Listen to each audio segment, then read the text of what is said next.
오늘 우리가 살펴볼 시편 66편은 하나님께 감사하며 찬양하는 찬양시입니다.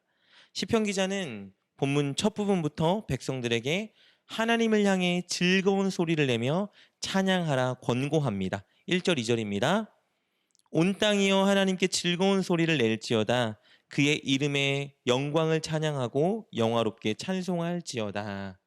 그렇다면 시편 기자는 왜 즐거운 소리를 내며 하나님을 찬양하라 권고할까요?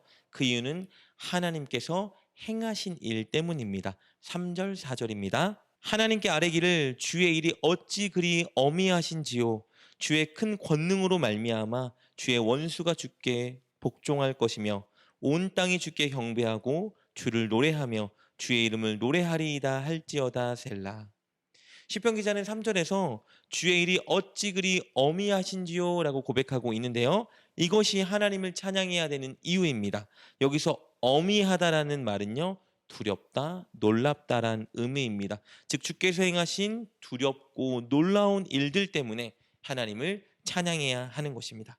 그렇다면 하나님께서 행하신 두렵고 놀라운 일은 과연 무엇일까요? 그것은 이스라엘을 출애굽시키시고 약속의 땅으로 인도하기 위해서 행하셨던 모든 구원의 사역을 의미합니다.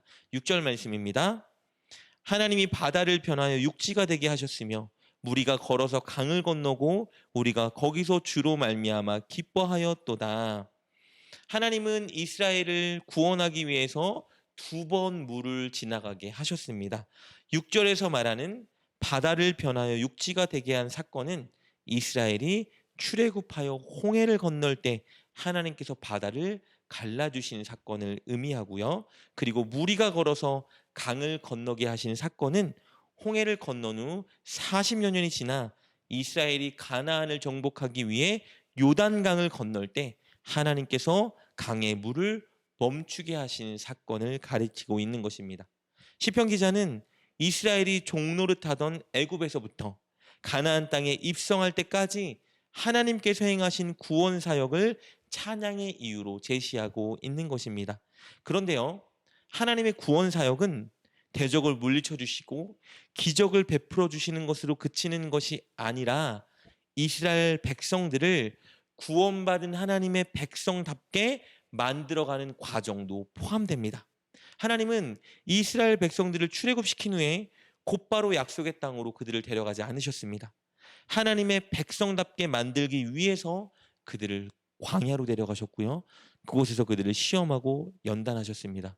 겁과 의심이 많고 원망을 잘하며 교만하고 완고한 이스라엘 백성들을 담대하고 하나님만 철저히 의지하고 소망 넘치고 겸손한 하나님의 백성으로 만들어야 했기 때문입니다. 10절부터 12절 말씀입니다.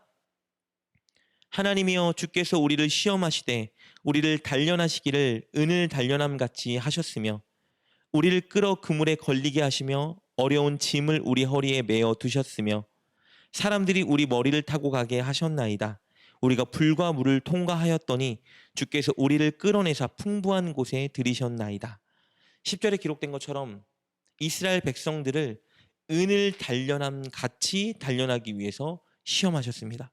여기서 은을 단련한다라는 말은요, 순수한 은을 얻기 위해 뜨거운 물로 모든 불순물을 제거하는 재련 과정을 의미합니다.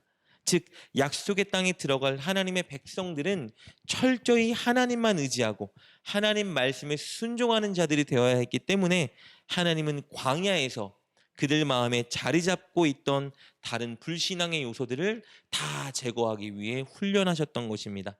11절에 기록된 것처럼 때로는 전쟁에 패하는 어려움도 그들에게 허락하셨습니다. 그래서 이스라엘 백성들이 하나님만 의지해야 된다는 사실을 철저히 몸소 깨달았을 때 12절에 기록된 것처럼 그들을 약속의 땅, 즉 풍부한 곳에 들어가게 하셨습니다. 하나님은 애굽의 노예였던 이스라엘을 애굽에서 구원해 주셨을 뿐만 아니라 약속의 땅, 가나안 땅에 입성하는 모든 과정 속에 이스라엘을 도우시고 그들을 연단시키셨던 것입니다. 이 모든 과정에서 하나님은 이스라엘을 살려두셨고 실족지 않게 지켜주셨습니다. 9절입니다. 그는 우리 영혼을 살려두시고 우리의 실족함을 허락하지 아니하시는 주시로다. 게다가 그들의 기도를 들어주셨습니다. 늘 인자하심으로 응답으로 그들과 함께 하셨습니다. 19절 20절입니다. 그러나 하나님이 실로 들으셨으며 내 기도 소리에 귀를 기울이셨도다. 하나님을 찬송하리로다. 그가 내 기도를 물리치지 아니하시고 그의 인자하심을 내게서 거두지도 아니하셨도다. 바로 이런 이유 때문에 시편 기자는 하나님을 찬양하고 또 열방에 하나님께서 행하신 두렵고 위대한 일을 선포해야 한다라고 선언한 것입니다. 16절 말씀 볼까요? 하나님을 두려워하는 너희들아 다 와서 들으라. 하나님이 나의 영혼을 위하여 행하신 일을 내가 선포하리로다. 이렇게 하나님을 찬양하고 하나님을 선포한 시편 기자는 끝으로 한 가지 일을 더하는데요. 그것은 자신의 서원을 하나님께 갚는 것입니다. 13절 15절입니다.